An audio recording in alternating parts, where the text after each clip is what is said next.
He was supposed to be in that car Sunday night. He had trained all week for it. He had plans. He had a family watching from the stands. Instead, Samantha Busch stood on pit road at Charlotte Motor Speedway holding her son while the crowd went silent. And the race Kyle Busch had won before, the race he had been preparing to run again, started without him. What happened before that green flag dropped was one of the most emotionally charged pre-race ceremonies in NASCAR history, and it deserves to be told in full. Kyle Busch died Thursday, May 21st at 41 years old. His family confirmed that severe pneumonia progressed into sepsis, a systemic shutdown that moved faster than anyone could stop. He had been training at Charlotte just days before, preparing to race the Coca-Cola 600. He never made it to Sunday. His family did.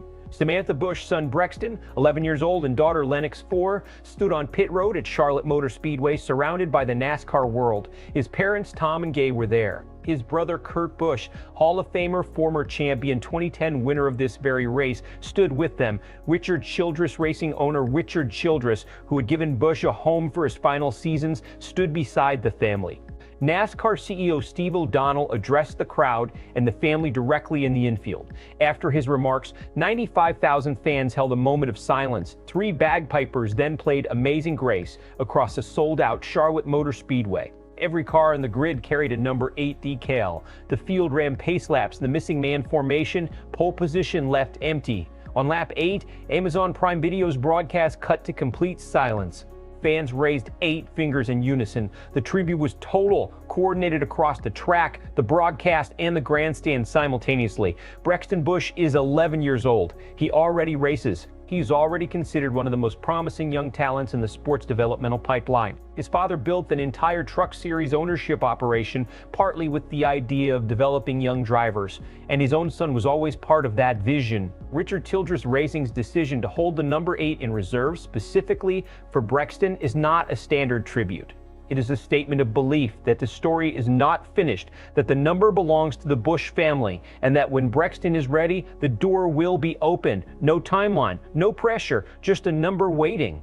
Kurt Busch's presence at this ceremony adds a layer that longtime NASCAR fans will feel deeply. The brothers had their own complicated history, competitive, occasionally contentious, always loud. Kurt had to retire from racing in 2022 after a concussion sustained during a crash left him unable to return to competition. He's been living with that loss quietly while his younger brother kept winning. And now he is standing at the Coca-Cola 600, a race he won himself as the surviving Busch. The 2 days of rain that disrupted the Charlotte weekend all but vanished by Sunday. It felt like a reset.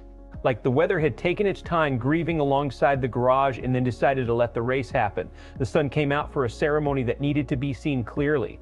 Kyle Busch won the Coca-Cola 600 in 2018. He was preparing to run it again when he collapsed.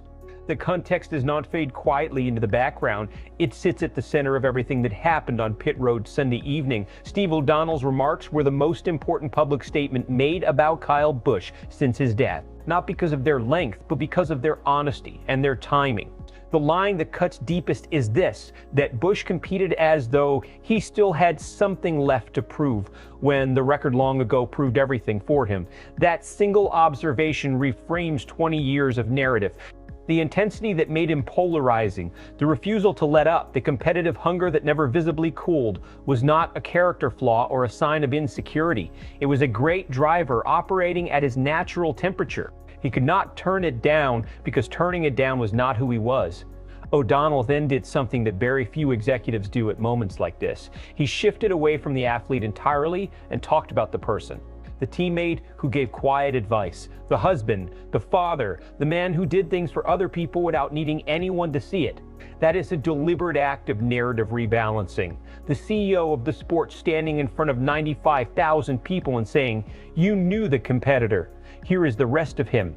Addressing Samantha and the children directly by name in public with a full grandstand watching is an act of inclusion rather than ceremony. He was not performing comfort, he was extending membership. He told Brexton and Lennix that every person in that building was their family. That is a promise with weight. The sport will be measured against it in the years ahead. The image that is circulating most widely from Sunday is Samantha Busch holding Brexton on Kit Road, visibly overcome, while O'Donnell spoke, a 4-year-old daughter beside them, a full NASCAR community arrayed behind them. That image is doing something that no tribute video or statistical rundown can do. It is making the loss concrete and specific. It is showing people what grief looks like when it belongs to real human beings, not just a racing legend. And then the race ran. All 600 miles of it, that matters too. 33 drivers got in their cars and competed with everything they had because that is what Kyle Busch would have done.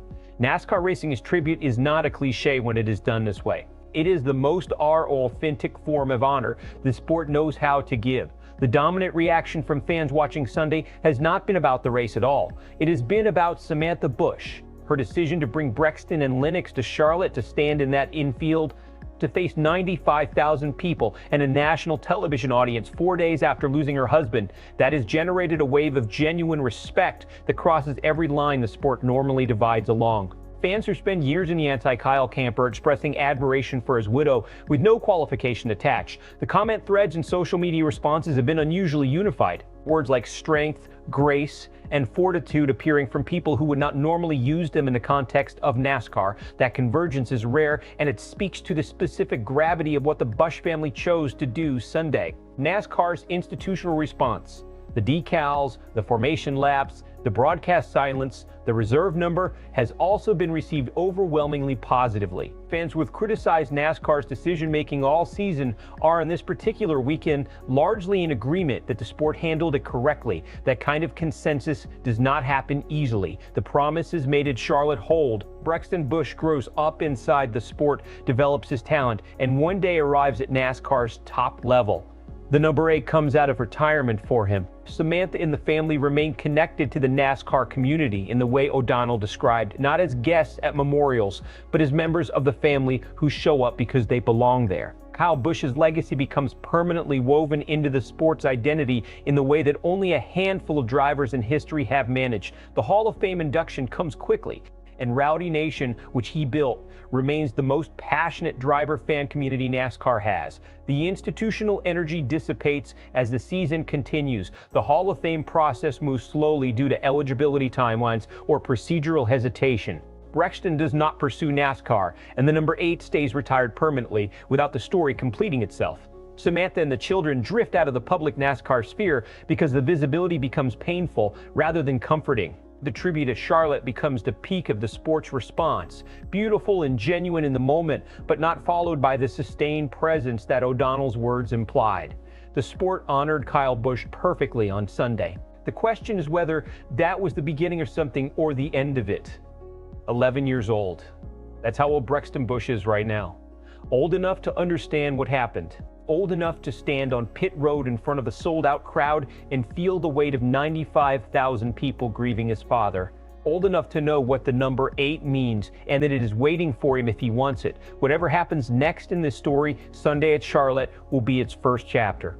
The family showed up, the sport showed up, and for one evening before 600 miles of racing, everyone in that building was reminded of the same thing, that the wins were never actually the point. Here's what I want you to settle in the comments. Do you believe NASCAR will follow through on everything it promised this family, or does the sport have a history that makes you skeptical? Because both answers are defensible. Let's hear yours. Subscribe if you want the full race breakdown and everything that follows from Charlotte. We're not done with this story yet.